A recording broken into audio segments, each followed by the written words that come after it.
The time is 6:30. We will call the regular Charles City Board of Education meeting to order and have roll call, please.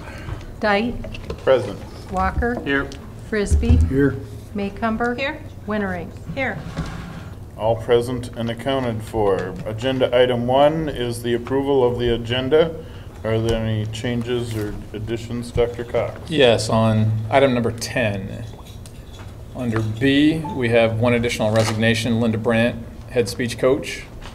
Under C, appointments, Linda Brandt as head drama, $3,488. Jim Lundberg as 10th grade football coach, $3,206. Under item number D and E, instead of $3,000, the amount should read $3,062.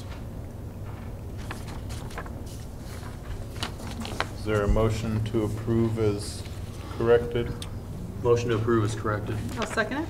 Been moved and seconded to approve the agenda as corrected. Any discussion? Roll call vote, please. Frisbee. Yes. Maycumber. Yes. Wintering. Yes. Walker. Yes. Dyke. Yes. Motion carried 5-0. Agenda item 2 is to welcome the visitors and ask for public comment. As we begin our agenda tonight, I'll explain our process for public comment. The board will hear comments from the public in conjunction with each agenda item using a structured process. As board president, I will ask for comments when we reach that item on the agenda. You will be asked to approach the microphone, state your name, and limit your comments to 2 minutes.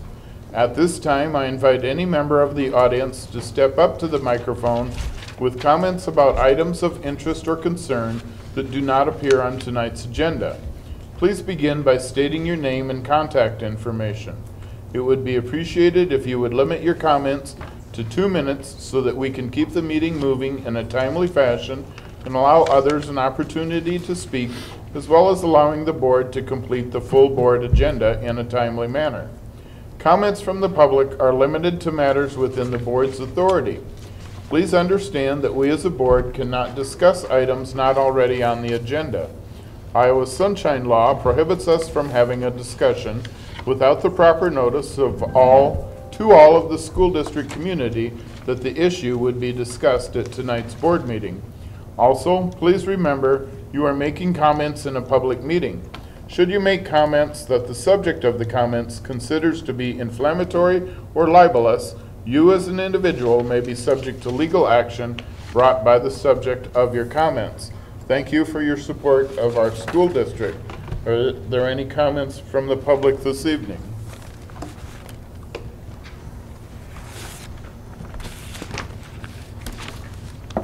Thank you, Scott. My name's Doug Lindeman. Happy to report that we will have 3 candidates running against incumbents in the September election. I would point out that I think it would help if we have a Lincoln-Douglas style debate in August. That is where the candidates can ask questions of one another and present their viewpoints. I think it's interesting to note that as we look to the past year, we've seen a failure of getting the baseball fields put together, failure of the bus barn. Of course, you have put together your building project for 5th, 6th, 7th, and 8th. As we look at that project, I think we need to correct something from 2 meetings ago. It was pointed out that by using the sales tax money out for 15 years, that it was a conservative investment. And I'll concede from the bank's standpoint, when you put up $2.1 million in sales tax to pay off a $1.4 million debt each year, that's a conservative investment. But looking at it from the school standpoint, leaving yourselves $700,000, I don't think you have enough to maintain your buildings. It's a poor investment from that standpoint. Another way to look at this might be to ask yourselves, if we're going to spend 2/3 of our future sales tax money each year, if that seems reasonable, we might want to look at our staffing. Look at our $6.5 million we spend in salaries, and maybe we should apply 2/3 of those salaries and those people towards 5th, 6th, 7th, and 8th, leaving 1/3 of your staff to cover pre-K through 3rd and 9th, 10th, 11th, and 12th. Of course, you wouldn't do that. And that's why it's unreasonable, the financing method you're using for this building project. Thank you. Thank you. Any other comments from the public? Hearing none, we'll move on to agenda item 3, comments by board members and superintendent, and we'll start off with Dr. Cox. Thank you. Final reminder that the deadline to file for the school board is 5 p.m. on Thursday, July the 30th. Also on July 30th from 5:30 to 7 p.m. at the Charles City NIAC Center, the advisory task force will kick off. It will be facilitated by FEH Associates out of Dubuque. And we're looking forward to a lot of community input and a reminder that the meeting is open to the public. Finally, opening day for all district staff will be 4 weeks from today, and all students will start the 2015 school year on August the 27th. Thank you. Any other comments from board members? I just had one thing I wanted to bring to light. Can you hear me all right? Okay. Just an example of something that is project-based learning, which we've been working hard at implementing into the schools for the students. But this is something that's come out of the middle school, out of Mr. Ron Miller's class, you know, how he devotes some time with the trout fishing program, and they've raised the trout from eggs. Well, this was something actually from the trout fishing class, and this young man, Caleb Ogier, and Amy, you wrote this article here. He actually went through the process of building some signs for Turtle Creek up near St. Ansgar, where they have a lot of trout fishing, one of the favorite fishing holes of trout fishermen, and it just explains all the things that this young man did to try and enhance the trout experience for everyone. So I just wanted to bring that to light, and I think it's a great job. Thank you. I'll pass that around. Any other comments from board members? I got one, I guess, kind of an honor. I got elected last week to be president of the Kiwanis here in Charles City. I'll be sworn in tomorrow. Oh, very good. And then, I was going to ask, this is a question kind of for Dr. Cox, but did you get a call from a Mr. Knoll about using Washington School for something next spring? I told him to get a hold of you. I just wondered if he did. Yeah, I'll answer yes to that. All right. Maybe it'll come to that later. So. Anything else? I was just going to mention that we have one of our administrators has now taken the Twitterverse to heart and doesn't ever seem to stop. Mr. Wolf, congratulations on getting on board with Twitter and tweeting all the time. I did notice something you retweeted this today and thought I would mention from a Todd Whitaker meeting today was a takeaway. The culture of any organization is shaped by the worst behavior the leader is willing to tolerate.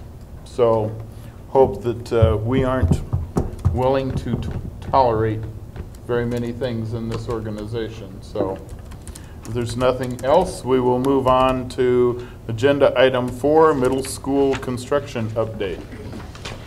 And we have Scott Scheller.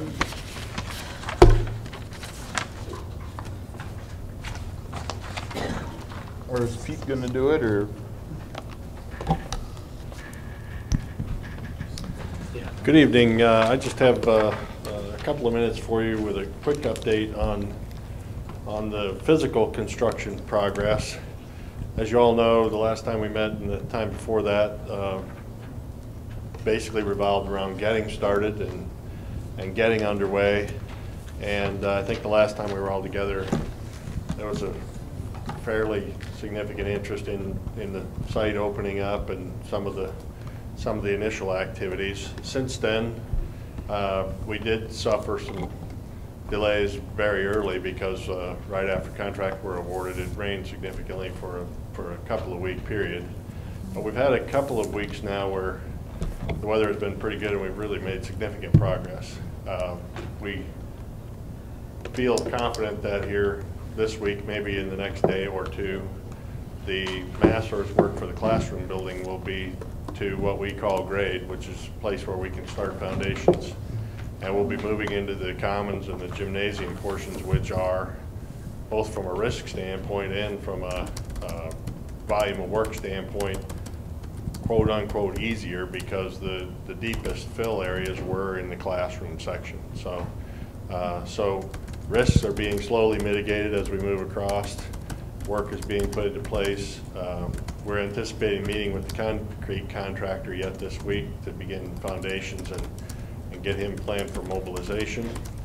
And really the rest of the parts of the project are on track. The geothermal driller has been up. He has materials on site.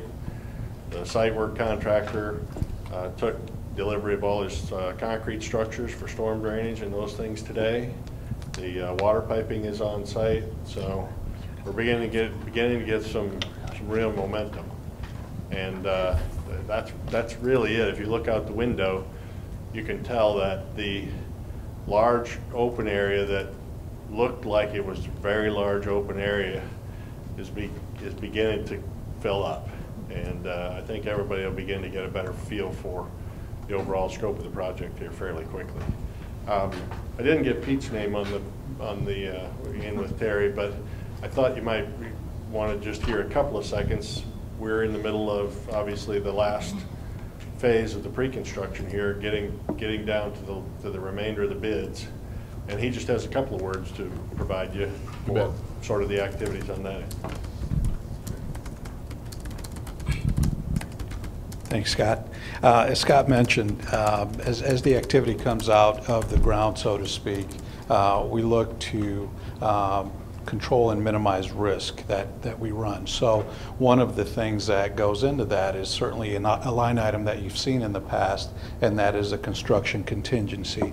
We always feel a lot better once we get past what's buried underground and the unforeseens, as we call them. So the reason I bring that up is the last or most current budget update, if you will, we're tracking still within the 18.8. We still have a design and bidding contingency of approximately $247,000, and that is intended to cover spikes in material, labor, things that happen during the bidding process that maybe we haven't yet uncovered. But with that, I would like to share with you that I've been reaching out, and so has the team, with contractors that are very interested in the project and looking to make sure they understand the scope of what they're bidding. For example, there was a company that had some quantities that perhaps weren't as clear to them prior to me having a conversation with them. And ultimately what that means is their quantities are more in line with the documents, therefore minimizing their risk, therefore lowering their bid amount. And those are the types of activities that we're doing in the pre-construction phase currently. But I'd also like to point out that the construction contingency still sits at approximately $490,000. Our job is to protect as much of that for you as we move forward with the project, understanding that there are going to be some things that come up that we can't control, Mother Nature, Father Time. So those things we would obviously get with you all and make sure that everyone understands the reason for tapping into that money if it's necessary. As we've looked at the bid documents now, and some of the clarity has been added to additional or to the scope, we still have a FF&E, fixtures, furniture, and equipment line item of $450,000. The technology, telecom, and security line item currently sits at $50,000. And again, these are adjustments that we've made based on the documents that are out for bid currently. So happy to say we're still within the 18.8 threshold with those amounts and contingencies, and we'll be working with you as we move forward to protect those and use those in the best interest of the school district and certainly the students. One last bit I'd like to offer is just a small packet of information here that we use internally, and what it does, as of last Wednesday, it gives me an indicator to interest on the project. I've got approximately 22 sheets of paper here with about 50 to 55 names on them, which yields over 1,100 what we call outreach identified folks, companies, suppliers that have been identified and asked to consider bidding on this project. So we're happy to let you know that the outreach has been substantial. The interest has also been very significant, And the only way we'll know for sure is when the bid opening comes, and we've identified several committed within each bid package. So, Very good. Great. Any questions for Pete or Scott from the board? How many loads of dirt you haul so far? I'm sorry? How many loads of dirt have they hauled so far? Scott? People around the community. The dirt that they haul, Yeah. and I can't tell you, but they've had at least 5 trucks running for 12 hours a day for 10 or 11 days. A lot. Where's this going? I've been asked that question. I said, I have no idea, but they figured it must be way over 1,000 by now. And we can certainly get some of those figures from McInnes for you as we move forward. So. Great. Okay. Thank you. Anything else? Nope. Thank you. Moving on to agenda item 5 is the Perry Novak quote. Dr. Cox. Yeah, Scott, do you want to address this one as well? There's a little bit of text here, but basically, part of the development of any new project is making room for the new project.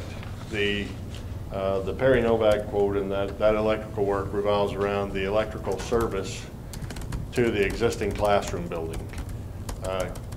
Currently, not for hopefully too much longer, but currently the main primary feeders with high voltage for that building all come from the storage barn across diagonally right through where the gymnasium is to the south wall of the classroom, Without getting into a lot of detail, those electrical lines had to be moved in order to allow the foundations to go in. But there had been the design for the new service of the project involved a number of steps, and through the course of determining the best way to solve that problem from an immediacy standpoint, so the kids would have power when they got back in August, and we could proceed with the construction, we were actually able to reduce the scope of the primary for the project. So in this quote from Perry, you're seeing a cost to the school system, which would have been a cost either way. But what you're not seeing is there's actually a reduction in scope to the overall project that should save some budget money in the long run. So we basically are asking the school board to approve a purchase to Perry Novak to install a new transformer pad in 2 locations and bring the new feeders, the new primary electrical feeders to the classroom building and make a transition there. And the other positive thing that came out of it for Charles City Community Schools, besides the scope reduction, is that Mid-American has offered to furnish both of those transformers at no charge to Charles City Community Schools. So the existing transformer at the classroom building was 40 years old. And so it was due to be replaced or fail anyway. And that had not been anticipated in the original scope of work. The original scope of work just anticipated leaving it, so. Great, thank you. That's wonderful. Another good adjustment that'll take us into the future at least 40 more years, I guess. When it, Yes. Yeah. Where do we sign the thank you note to Perry Novak? yes. I said, where do we sign the thank you note to Perry Novak? And Estes. Yes, and Estes, yes. Mid-American. And Mid-American. Mid-America. All of it, yeah, very good. Is there a motion? I'll make a motion to approve as recommended. Is there a Second it. Been moved and seconded to approve the quote from Perry Novak Electric for the new power feeds at $26,000. Any discussion?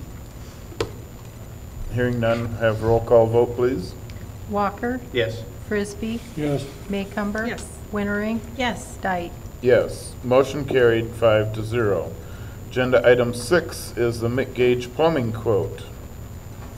Now, this does fall below the $25,000 limit that you had established previously, but since we had a board meeting, thought maybe Scott would just address this quickly for you as board members so that if you had questions, you could ask about that as well.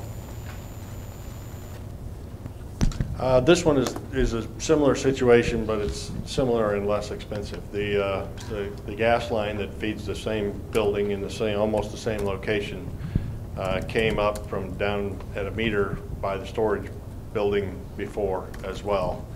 And so that gas line had to be removed in favor of the new construction. There's bad news and good news. The bad news is I had told Dr. Cox and Terry that I originally anticipated it would be about $4,500. When I told them that, we were assuming that the only way to accomplish it was to bury a new gas line around our buildings from the same location to the classroom building. We've since determined that we can feed that location from an area close to the boilers. That cost would be $6,730, not $4,500. So the bad news is the difference in cost. The good news is that would be permanent. You would not have to, in the future, when the rest of the renovation takes place and everything like that, the original idea would have had to been demolished in favor of something else. And with the current proposal that we have, we'll be able to feed a more significant gas supply from that location, and it will be permanent.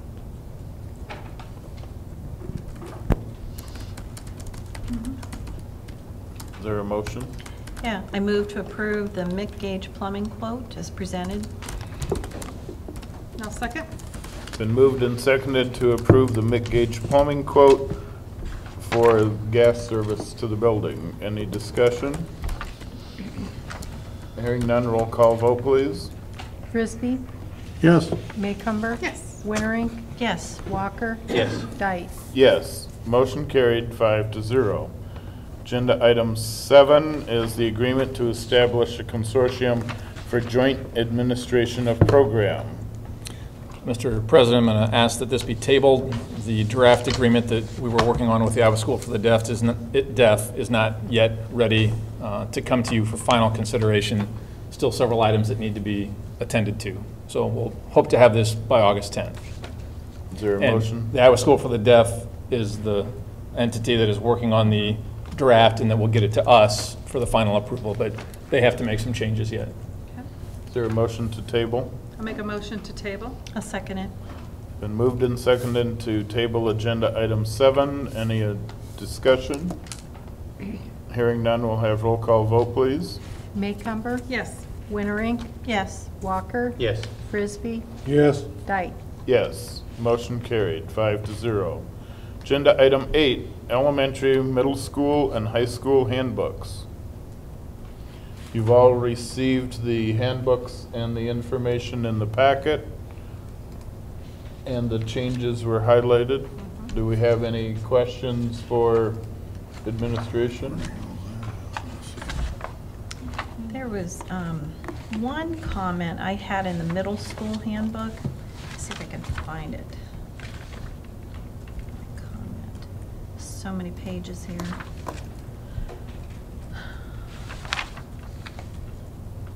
They all look very good. I think all of these handbooks are becoming clearer and developed in a format in which there's a lot of parity across, middle school, elementary, as well as high school. They're all looking very clean and easy to follow, for a parent. Now let me see here. The thing that I read that I flagged was, where is it? Was about the bus. It talks about Comet Way. Where is it? Here it is. It's, I don't know what our page number is here. Goodness gracious. But it's in the highlighted areas, pages 22, 23. It talks about buses and other school district vehicles. Buses are primarily used to transport students to and from school. Students who ride the bus and other school district vehicles to and from school, extracurricular activities, or other destinations must comply with school district policies, rules, and regulations. All in-school Comet Way / PBIS expectations should be followed. Now, as a parent that might be new to middle school, and in reading this, going through this manual in the order in which you flip through it, the PBIS and Comet Way is not defined until you get towards the end. And so I think that at that point, if you're going to introduce an acronym, it should be defined there. Now, it is defined, in a couple paragraphs down from this, but you know how we feel about all these acronyms that are thrown at us, and yet we're probably more familiar with them than a parent would be. So that was just my only suggestion.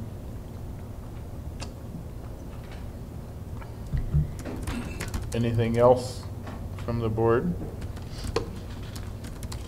And there's a whole lot of new stuff about Smart Lunch at the high school. There is. And that is really exciting to see the options outlined for students and parents, and for parents to understand the responsibility that students have and the control that they can have about their own education during that 1 hour. I think it's great. And I see where there's some credit that can be earned in there too. That'll echo what you said about it being clearer and more concise and easier to understand. Yeah. It's been well worked. Very good. Yeah. Looks very good.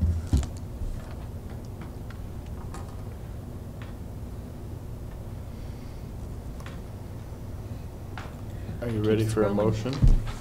Sure. Motion to approve the elementary, middle school, and high school handbooks for 2015-16. I'll second it. Been moved and seconded to approve agenda item 8. Any further discussion? Hearing none, we'll have roll call vote, please. Wienering, Yes. Walker, Yes. Frisbee, Yes. Maycumber, Yes. Dyke. Yes. Motion carried 5-0. Agenda item 9, the one-to-one laptop handbook, was also in our packet. Any comments or questions about that? I'd like to know where it's at in which packet tonight. No place. Yes. It's right here. Yeah, well, can't get that on mine, so. Yeah.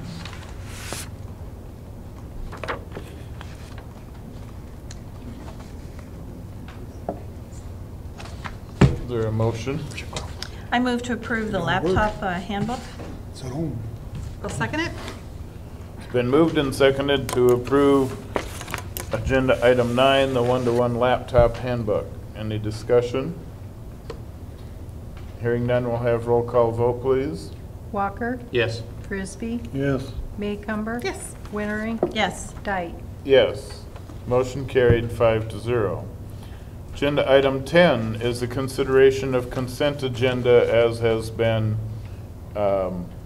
changed when we started the meeting. Is there a motion to approve the consent agenda? I'll make a motion to approve the consent agenda as Amended. amended. Thank you. I'll second it. It's been moved and seconded to approve the consent agenda as amended. Roll call vote, please. Frisbee, Yes. Maycumber. Yes. Wienering, Yes. Walker. Yes. Dyke. Yes, motion carried 5-0. Agenda item 11, important upcoming dates.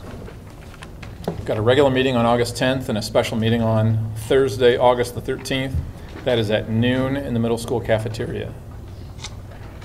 And that's to award the bids. Award the bids.